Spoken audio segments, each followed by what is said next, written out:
Welcome back, everyone. Today's war is against Salty. Another really good alliance, so we have to play our best. This first war is against, I want to pass out on today, and the first war is against Kingpin, who really doesn't do anything here, because Omega just shuts him off. Basically just gonna hit into his block until I get close to about 10 spores, and I'm going to just shut off his abilities. Unfortunately, there he gets the damage reflection, so I have to wait it out. But then after that's gone, there's no rest to this fight at all. It's just a bit of a... It's literally a diversity placement. If Mega is unbanned, he's too good. This next fight is against Vision Arcus.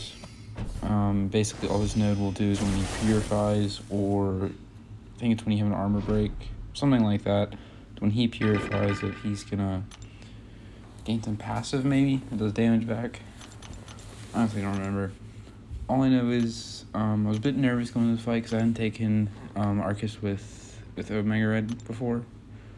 But you will soon see that it's not a problem at all.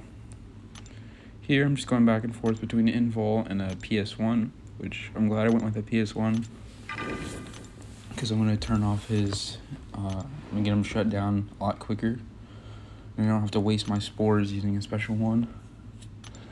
So, I don't know why I was thinking about putting power back boost on. I have no idea what I was doing, but I have Wags here, and checking the nodes, checking on recording, and a couple days later I finally won the fight. The prep to get into this fight was longer than the actual fight itself. It took absolutely no time at all. The damage back wasn't even that bad from his cold snap. I guess there's really nothing modifying here except the base attack, so it wasn't a problem at all. So I could easily take that fight again. Could maybe even take it on the node right in front there, where it has the hazard shift. This next fight, I'm taking Absorbing Man on 26, I believe, and the whole goal of this fight is to just really slow play it. And I just, when he's in shock phase, just tap him, just light tap him, and then parry again, light tap, parry again, light tap, and then so forth, so forth. And then as long as you heavy counter Absorbing Man specials, you will have no problem here. And I don't even think he gets too many bars of power, because the way I'm playing it, there's not really for a chance for him to get too much power, because I'm not going to be dexing his specials, I don't believe. I may do it, but in general, he's not going to be gaining much power.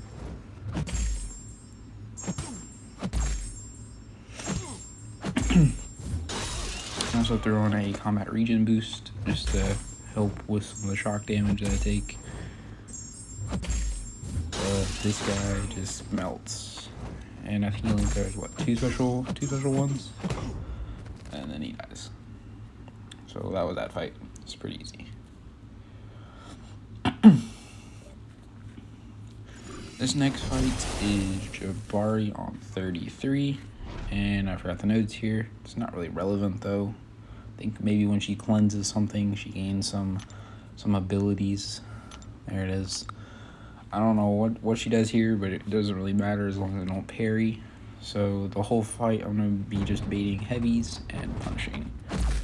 And then baiting special 1s or 2s.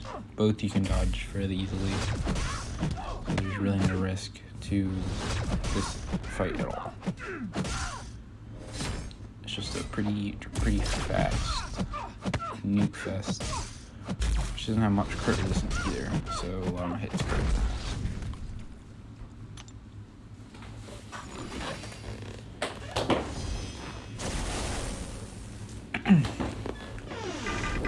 This next fight is Quicksilver on 43, and again, he really doesn't do anything here. The nodes don't benefit him at all, so it's just a standard Quicksilver. I'm going to first parry, get rid of his evade, and put on cooldown. And then I'm going to play it like a normal Quicksilver and just slow play it. Or any fight, no matter if that's when using OR. Just gonna slow play it and watch for the evade timer, and he will slowly melt down. I don't think I had an invul for this. No, I didn't have an invul for this. No reason to, I guess. But yeah, the whole fight, I didn't think I bait a special. I think he dies before he even throws a special, which is nice. Now for the interesting fights of the war. I have Nick Fury on 49. This is another rank 5 Nick Fury. And then I'm going to be taking the Quarterboss as well. And this fight always somewhat makes me a bit nervous, but I felt a bit better about it since taking it last war. The whole strategy here is to just be a bit more cautious during his incinerate phase and his block a bunch, just to keep distance, because the last thing you want to do is have Nick Fury trap you in a corner. You will have a not so fun time.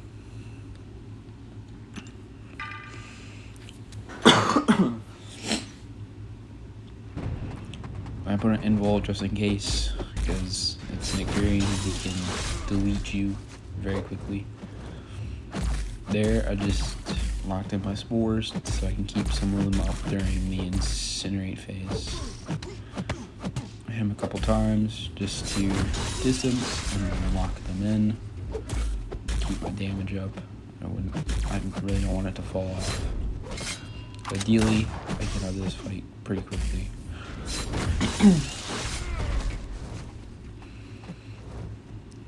I think this fight goes cleaner than my last Nick Fury, just because I hit him less during the incinerate phase, so I end up taking less incinerate damage.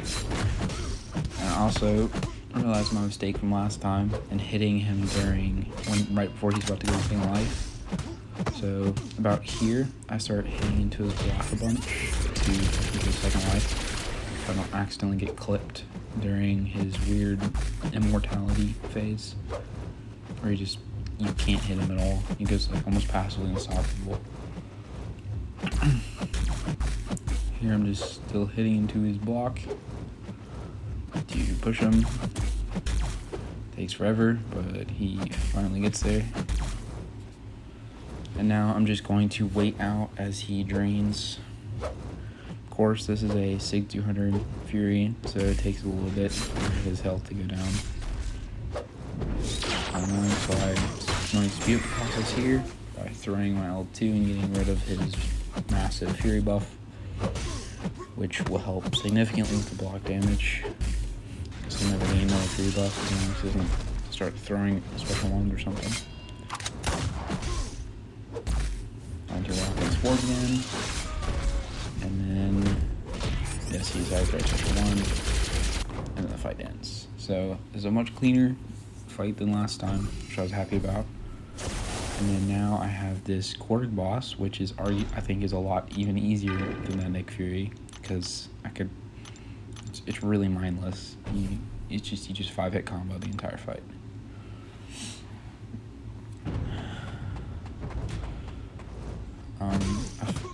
If you don't try and lock in spores, there's really no chance for him to, unless you do it right after special 2, there's really no chance for him to retaliate or go unstoppable and just cause issues. We had someone who he got parried a bunch because I think he heavy, may have resisted and then parried, and there's a downfall from there because he kept trying to go back and just went unstoppable. It was not a fun time.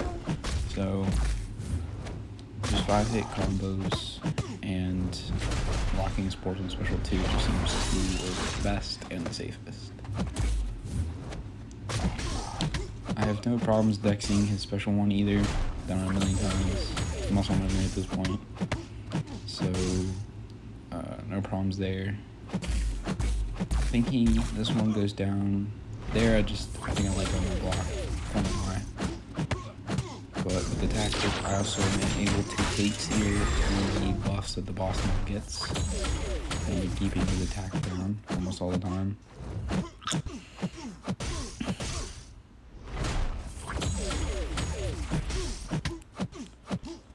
Another special 1 dex. I think this SB2 might kill. No, it's getting close.